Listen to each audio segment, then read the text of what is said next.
السلام علیکم دوستو، آج کی کہانی کا نام ہے سخاوت۔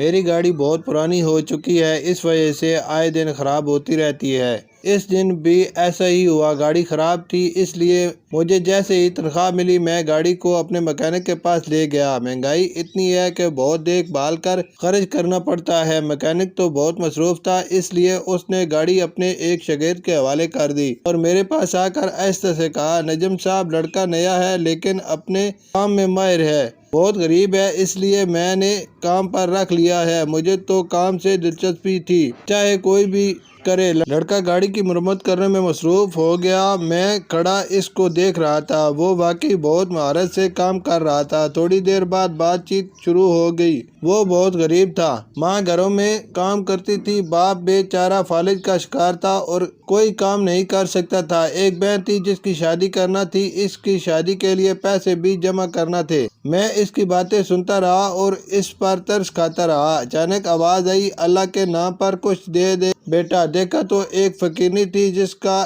ایک ہاتھ بھی کٹا ہوا تھا۔ اس نے اپنا پرس نکالا، 10 روپے کا نوٹ تلاش کیا لیکن نہیں ملا۔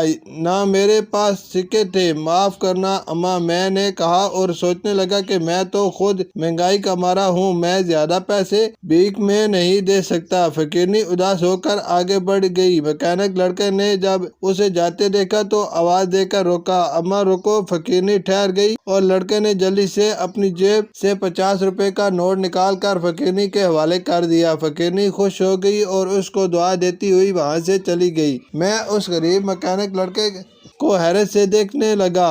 50 روپے کا نوٹ، 50 کا نوٹ تو میرے پرس میں بھی تھا لیکن میں نے فقیرنی کو نہیں دیا۔ وہ غریب مکینک لڑکا بہت سخی نکلا۔ غریب ہونے کے باوجود اس نے بوڑھی فقیرنی کی مدد کی۔ صاحب بیچاری بہت بوڑھی ہے، ایک ہاتھ بھی نہیں ہے، اس عمر میں کوئی کام بھی نہیں کر سکتی۔ لڑکے نے مجھے دیکھ کر کہا۔ میں لڑکے کی بات سن کر حیران ہو رہا تھا۔ مجھ جیسے لوگ اپنے اوپر ہزاروں روپے خرچ کر دیتے ہیں لیکن اگر کوئی مانگ لے تو 5-10 روپے سے زیادہ پیسے نہیں دیتے۔ مجھے لڑکے کی سخاوت پر فخر ہونے لگا اور اپنے آپ سے شرمندہ ہونے لگا۔ شکریہ۔